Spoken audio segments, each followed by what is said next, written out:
Yo, welcome back Yu-Gi-Oh! House to yet another banger of a video where today we are bringing you another tier list looking at the best board breakers and hand traps of the post-Photon Hypernova format. As we all know, Cara are going to be another big dog in the format, being tier 1 certified with all this new support, and yet another power creeping set in Photon Hypernova. We've seen a lot of power creeping sets with Power of the Elements introducing Sprite and tier, and of course Darkwing Blast introducing the Bistros and more tier support, and now we get even more Cara support. Those are going to be the decks that you're looking to beat alongside Flunderies, and that's something we have to take into account when we're looking at the list today. Here in front of me, I have 5 different tiers. God tier, which are the best of the best, the cards you definitely want to be running and maybe even maining, and we'll talk about specifically what you want to do with some of these cards. Great are really good cards, really good options, but maybe won't hit all of the decks, but will hit specific matchups. Good are good cards, generically good, but won't necessarily hit everything and be as impactful. Decent are cards that are alright, that you might be able to get away with in certain decks, and then dog water is absolutely dog water. You don't want to be running these cards. They don't hold a lot of value in the current format. We're not going to waste a lot of time, but before we get into this, remember to like, comment, and subscribe, and let's go. So we're going to start off with a heavy hitter, and that is Evenly Matched. Now, Evenly Matched is a pretty divisive card. Some people really think that this card is tier 1, absolutely necessary to run in every side deck. It is honestly a god card. I personally believe that the card is really good, but I don't think it's god tier because a lot of decks can actually put up a negate for this. Even something like tier can still put up Barone. Sprite, of course, can put up something like a Totally Awesome. The only decks that are going to be super vulnerable to this would be Shangriira and Flunder, but they can still kind of play around this. Shangriira have a lot of cards that they want to keep on field. If they decide to keep their Shangriira, all of your zones are still going to be locked. If they keep a Rise Heart and you're playing tier, you're still going to have a Macrocosmos to play around. And then Flunder with their resource value can still kind of loop things and be okay under Evenly Matched. But with that being said, I still think that the card is great. It has a lot of applications, one of the better going second cards, but having to use your battle phase in order to out some of the stronger boards doesn't necessarily mean that the card is as strong as some people think. Chaos Hunter is actually a pretty interesting tech card, and I think the card is actually going to be good to decent next format. I say if you're running tier elements, it's probably good, because if you open one of the Shizu Millers, either Kelbeck or Agito, and you use this on your opponent's turn you're playing cash, it's pretty much GG. But if you're playing any other deck, that neg 1 of having to discard can be really costly. I'm going to put it in good because I still think that tier is going to be the most highly represented deck of the format, and if you're playing that deck, this card is absolutely insane. But if you're not playing tier, I think the card goes down just a little bit, but it's still a really good option to have in your deck, or at least in your side deck. Now, Dark Hole is another card that is very much deck dependent. I think it's a little more deck dependent than Chaos Hunter, so I'm only going to stick it in decent. But if you're playing something like tier, this card's good because, of course, if you pop your own monsters, they trigger their effects. But being able to blow your whole opponent's board is really strong. The only problem is, yet again, there are still some decks that can run negates. And even against Shangriira, they can just protect their Shangriira, so you have to have yet another card to out it. If you pair this with another board breaker, it can be really good, but by itself, I think the card is only decent next format. Kaijus are dog water. Trading 1 for 1 is not good enough, especially against, if you're really considering cash to be like the scariest deck, even if it's not going to be the most represented. The Kaijus do pretty much nothing to that board, because again, you're either going to have to play with the Shangriira still locking your zones, and a Rise Heart that is a floodgate, and then you still have the monster, which is probably Fenrir, or even Unicorn, that the Shangriira summon during the standby phase. The 1 for 1 trade is just not good enough. On the other hand, Lava Golem is absolutely great next format. One of the best board breakers for going second next format. Any deck that can get away with not needing a normal summon needs to be playing Lava Golem. It's a lot safer than something like Sphere Mode, which I'm going to go ahead and put into the good category, because a lot of boards may not go for 3 monsters. Well, if you're playing Shangriira, they might go Fenrir, Shangriira, Rise Heart. That might be their end board, and a Sphere Mode can completely win you the game. But against some more conservative decks, even something like Tier Elements might only end on 2 monsters on their end board, Lava Golem is going to be a lot safer of an option against most decks, which makes it a little bit better in my opinion, but the card's going to be absolutely cracked. It avoids things like Towers monsters. The only thing it does not avoid is something like Flunder and the damn Barrier Statue Lock. That card is insane, and you cannot do Lava Golem under that, but that is something that you have to deal with. Flunder is very hard to counter, and it's always going to be. Chalice to me might be dog water. You could make an argument for decent. Like, you can run Chalice because it is just yet another like spot negate, but I don't think it's that worth it in my opinion. The 600 attack buff can actually be relevant because that monster can just run over one of your other monsters on board. But if you want to run it, you can. I just don't think it's in the best spot right now. Same thing with Dark Ruler No More. The only reason I'm not putting it in dog water is because I still think we're going to see Sprite as like the 3rd to 4th best deck of the format, and this card hits Sprite really hard. If they don't have an answer to Dark Ruler No More and they can't put up something like a sided in Solemn Judgment, they pretty much lose to a Dark Ruler No More because their board is pretty fragile. Their monsters are pretty low attack. Even Toad tops out at 2200 if they're still running it. Dark Ruler No More is still good against that matchup. Still decent against other rogue decks, and even decks that you might see at regionals like Sword Soul, but it does nothing to Shangriira because if you didn't know, Shangriira's effect to lock your zones is lingering. So if you negate it with Dark Ruler No More or Chalice or Imperm, your zones are still going to be locked. You have to get rid of the face-up monster to get your zones back, so Dark Ruler just doesn't have as much value in my opinion. Imperm is god tier. Imperm is insane. It is the best hand trap of the format, and strictly the reason for that is triple tactics tasking is going to be around in some capacity. You don't want to have monster effects being activated, and you especially don't want to activate a monster effect that's going to leave a monster on board. Imperm is neither a monster, and it does not stay on the field. It is truly a hand trap. It is maybe the best hand trap of all time. If you use this on something like the Shangriira Unicorn, it's super strong. If you use this on the committed normal summon of a Tier Elements board, it's super strong. If you draw this as your 6th card and use this on something like Empen, it's super strong. There are so many applications for Imperm that the card is absolutely going to be the best hand trap single-handedly of the format next, completely. Like, it's going to be insane. Cara. I'm not going to lie, I'm not buying into the hype completely on this card. I know a lot of people are saying it's really strong against Shangriira, and it could be. I haven't personally tested it against that matchup myself, but I personally don't buy into the hype. I still think the card is good, because in theory, pretty much every deck has monsters on the board that are going to activate effects to stop you from playing. Tier has Rural Kalos, has Baron, has Sprite Elf. Sprite has Elf and Toad. Shangriira obviously have a bunch of monsters. So being able to tribute off all of those monsters is really good, but in my opinion, I think people might be overhyping it a little bit. We'll definitely have to see because the card is really strong in theory, but I just personally don't think it's going to be as strong as people are saying. Artifact Lancia. I think Artifact Lancia is actually in a pretty good position. It lingers in between decent and good because it does hurt Shangriira. Not being able to banish your cards is really, really good. It also kind of hits Flunder because they can't play on your turn. But I think it's a little bit situational because in like Tier Elements, you can't activate your own Shufflers on your turn if you need it. So that lingering effect kind of hurts. But the card's actually not that bad. Like, being able to pop this and say, okay, you can't banish anymore, it shuts down some of the better decks, so maybe it will see some improved play, but I think Lancia is a good to decent option for the next format. Same with Ghost Mourner. I'm going to put Ghost Mourner in decent. I think it's alright, but because it only targets special summon monsters, it's just dead against Floowandereeze, and that really hurts. Flunder is going to be a deck that's very, very popular, although a lot of people think that Shangriira, and I mean rightfully so, Shangriira is the better D-shifter deck now, but that doesn't mean that Flunder is not going to be around. It's anti-meta for a reason. It's constantly topping events and getting to finals and top 4s of YCS because it's a really good deck, and not being able to hit that with something like Ghost Mourner just feels like you can play it, but you're really running the risk of getting run over by a Flunder player. I actually want to save Nibiru for last because I have a lot to say about that card. Ash to me is in... I think Ash drops to the good category. It, in theory, should be in great because it hits so many decks and it hits pretty much everything.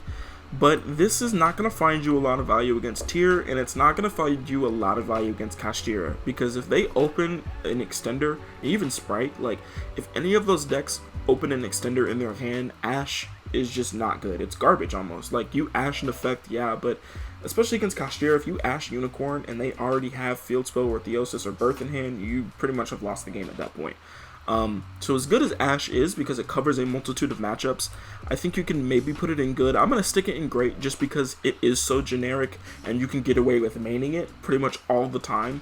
I think it's going to still be great because it hits everything, but it's just not as impactful as it used to be. Ghost Bell. Ghost Bell is good. I think Ghost Bell is okay. It hits things like Runic still, the Shizu Shufflers, it hits Bistros, so it's good, but I don't know if you necessarily want to main or side this thing unless you're really scared of those cards.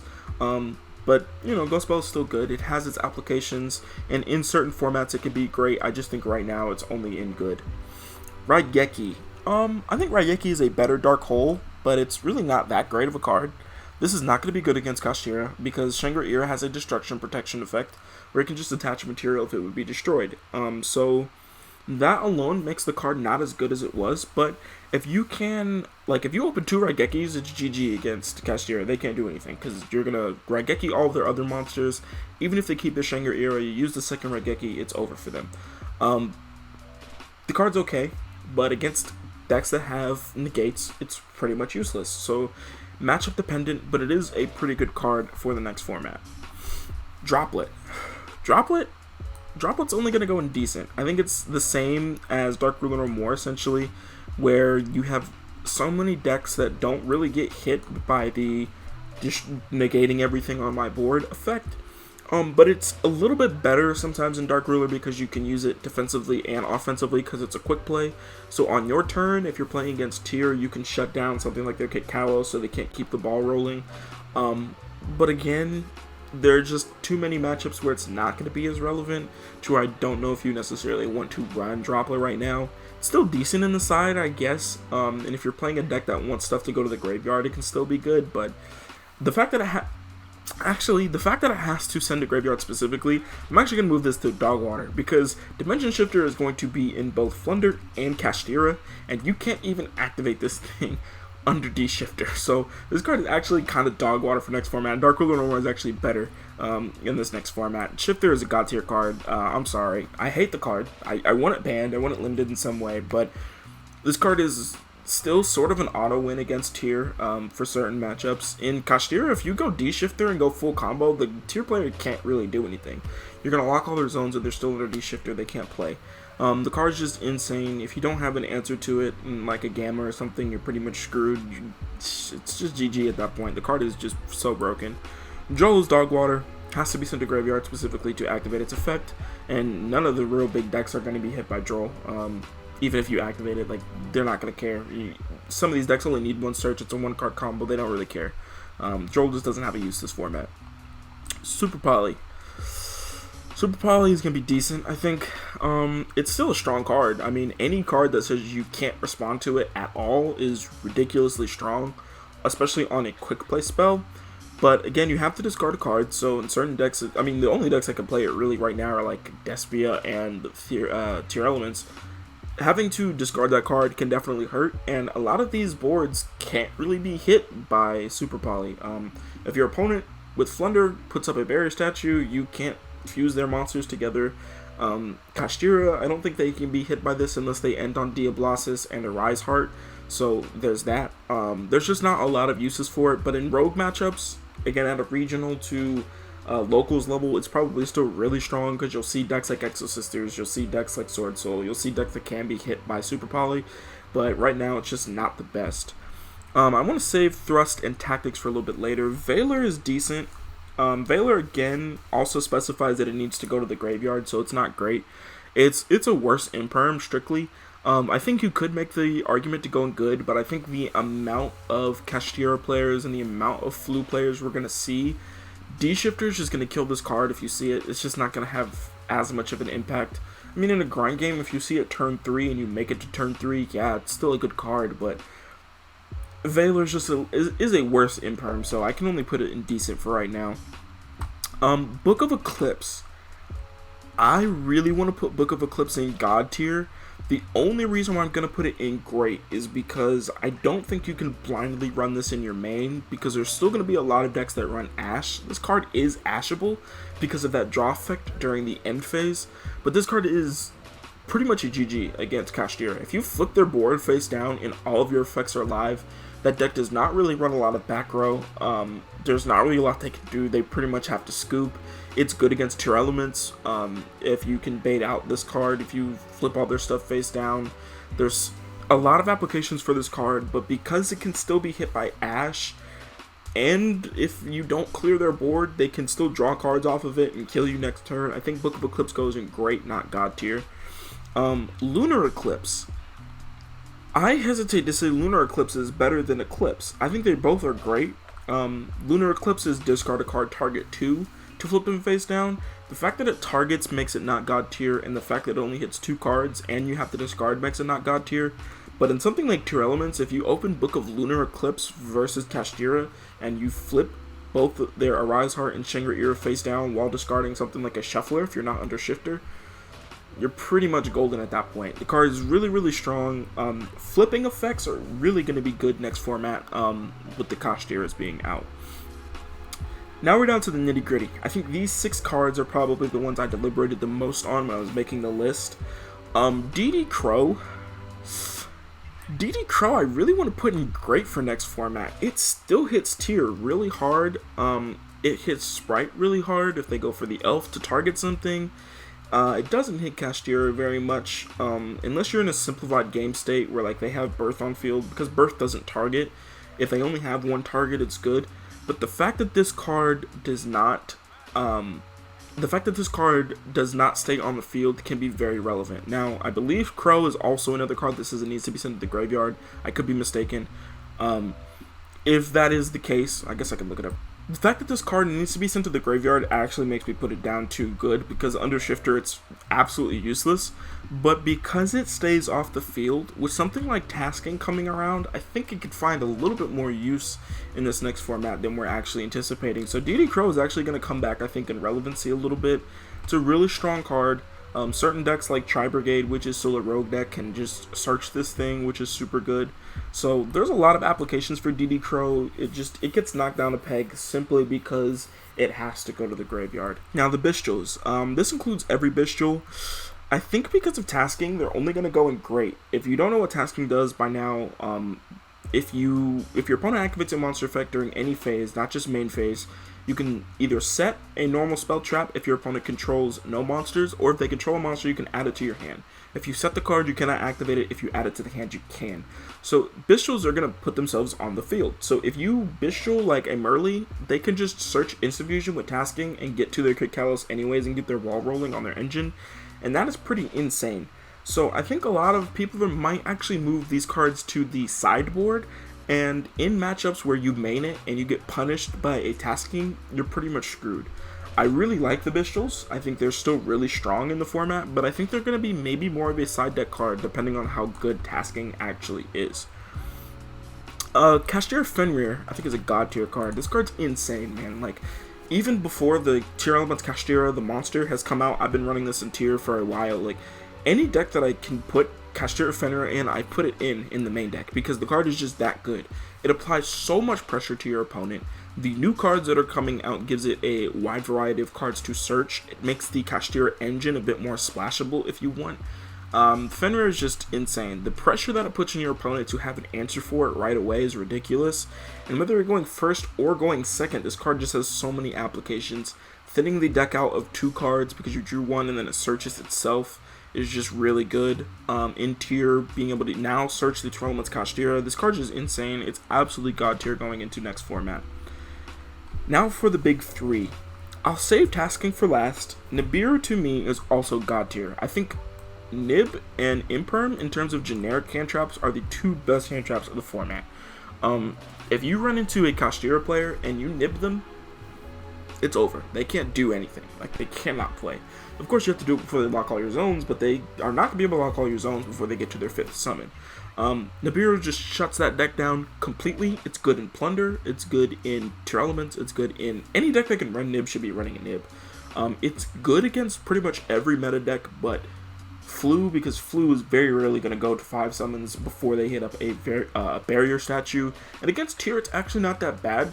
So it's still good across multiple matchups, and it's honestly a card, if you're main decking hand traps in the next format, I think Nib might have to be one of them, simply because Kashtira is going to be around a lot.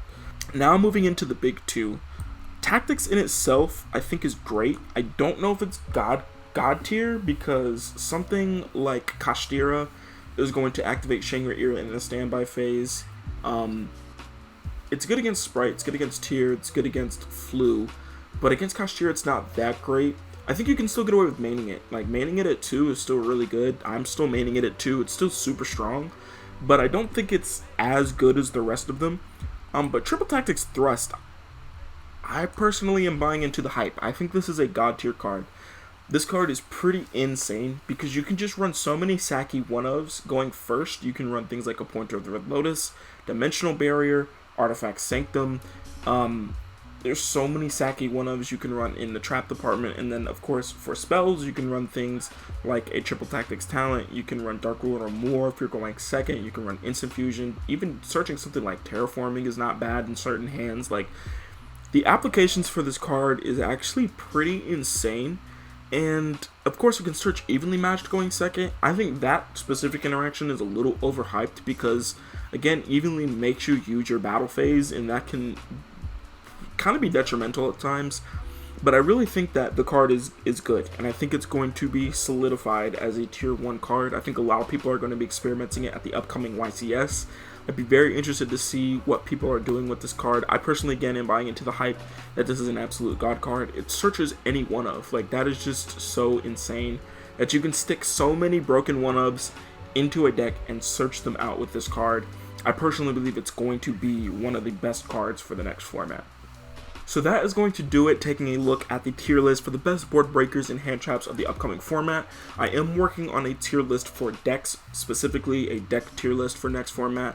We're going to try to keep that a little bit more limited. I know there were a lot of cards in this specific video. I hope y'all enjoyed, learned a little bit. If you guys have any suggestions or anything that you would change, please let me know in the comments section down below.